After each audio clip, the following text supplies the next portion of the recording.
മുഖ്യമന്ത്രി വി.ഡി. സതീശനും ആഭ്യന്തരമന്ത്രിയായ രമേശ് ചെന്നിത്തലയും ഒന്നിച്ചിറങ്ങിക്കൊണ്ടാണ് ഷാഫിയെ ഉന്നം വെച്ചവർക്കെതിരെ ഇപ്പോൾ പോരാടുന്നത്. ഇതോടെ കണ്ണൂരിലെ CPM കോട്ടകൾ മാത്രമല്ല, കേരളത്തിലെ മുഴുവൻ CPM കോട്ടകളും ഭയവും നിരാശയും തളം കെട്ടി നിൽക്കേണ്ട അവസ്ഥയിലേക്കും എത്തി.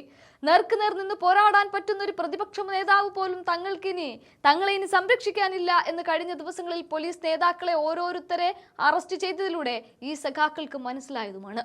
പിണറായിക്ക് വേണ്ടിയും പാർട്ടി അംഗം പോലുമല്ലാത്ത മകളെ AC മുറിയിൽ തന്നെ കിടത്താനുമൊക്കെ വേണ്ടി പാവപ്പെട്ട സഖാക്കൾ കുറെ ചോര നീരാക്കിയപ്പോൾ ഒടുക്കം അവർക്ക് കിട്ടിയതോ ജയിൽ. ഇവരെയൊക്കെ AKG സെന്ററിൽ ഒളിപ്പിക്കാൻ ഗോവിന്ദൻ മാഷ് നോക്കിയെങ്കിലും അവിടെയും കയറി ഞങ്ങൾക്ക് പൊക്കാൻ അറിയാമെന്ന ചെന്നിത്തലയുടെ ഒറ്റ ഡയലോഗിലൂടെ CPIM പറഞ്ഞ സകലരെയും അക്രമം അഴിച്ചുവിട്ടതിന്റെ പേരിൽ പോലീസിന് മുന്നിലേക്ക് വിട്ടുകൊടുക്കേണ്ടി വന്നു.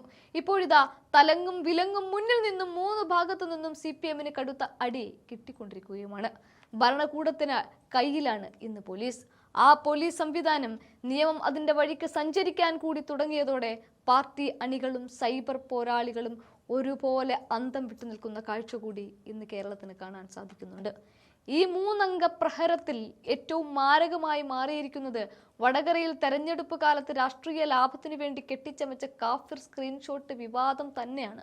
അന്ന് ഷാഫി പറമ്പിലിനെ വ്യക്തിഹത്യ ചെയ്യാനും വോട്ടർമാർക്കിടയിൽ വർഗീയ ചേരിതിരിവ് ഉണ്ടാക്കാനും ലക്ഷ്യമിട്ട് നിർമ്മിച്ച ആ വ്യാജ സൈബർ ടൂൾ കിറ്റ് ഇന്ന് അതേ പാർട്ടിയുടെ കഴുത്തിലെ വലിയൊരു കുരുക്കായി മാറിയിരിക്കുകയാണ്.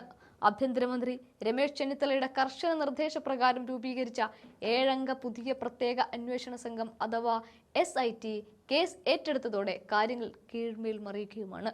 കോഴിക്കോട് റൂറൽ SP നേരിട്ടുള്ള മേൽനോട്ടത്തിൽ ജില്ലാ ക്രൈംബ്രാഞ്ച് DYSP T മനോഹരന്റെ നേതൃത്വത്തിലുള്ള സംഘം അന്വേഷണം ഊർജിതമാക്കിയതോടെ അണിയറ രഹസ്യങ്ങൾ ഓരോന്നോരോന്നായി പുറത്തു വരികയുമാണ്.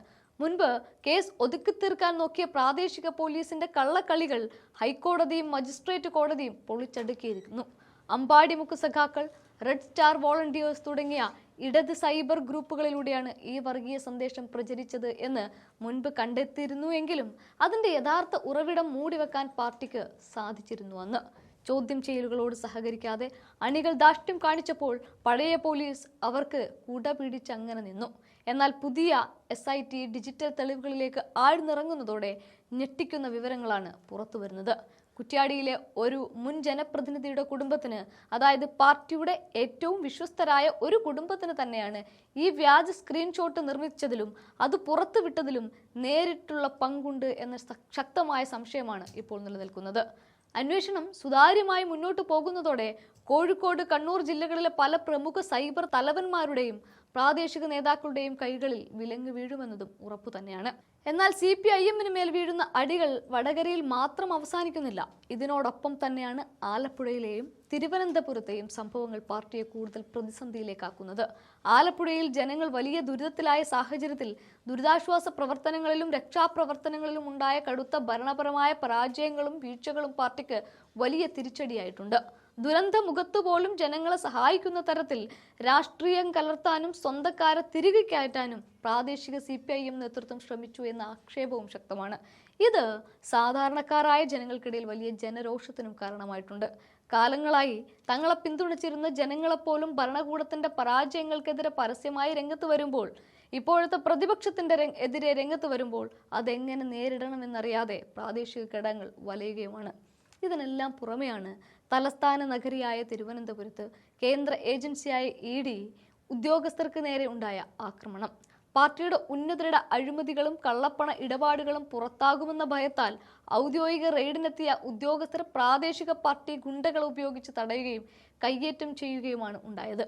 കേന്ദ്ര ഏജൻസികൾ വേട്ടയാടുന്നു എന്ന സ്ഥിരനിരവാദം ഉയർത്തി പ്രതിരോധിക്കാൻ ഗോവിന്ദൻ മാഷും കൂട്ടരും ശ്രമിച്ചുവെങ്കിലും ഈ ആക്രമണത്തിന് പിന്നിൽ കൃത്യമായൊരു പ്രാദേശിക ഗൂഢാലോചന നടന്നിട്ടുണ്ട് എന്നാണ് അന്വേഷണ ഏജൻസികൾ കണ്ടെത്തിയിരിക്കുന്നത്. തലസ്ഥാനത്തെ പ്രമുഖരായ പല CPIM നേതാക്കളും ഇപ്പോൾ EDയുടെയും പോലീസിന്റെയും നിരീക്ഷണ വലയത്തിലുമാണ്.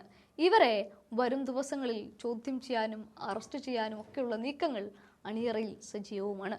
ചുരുക്കത്തിൽ മുഖ്യമന്ത്രി വി.ഡി. സതീശനും ആഭ്യന്തരമന്ത്രി രമേശ് ചെന്നിത്തലയും നയിക്കുന്ന ശക്തമായ ഭരണ നിയമ സംവിധാനങ്ങൾക്ക് മുന്നിൽ CPIM സകല പ്രതിരോധ കോട്ടകളും തകർന്നടിയുന്ന കാഴ്ചയാണ് ഇന്ന് കേരളത്തിലുള്ളത്.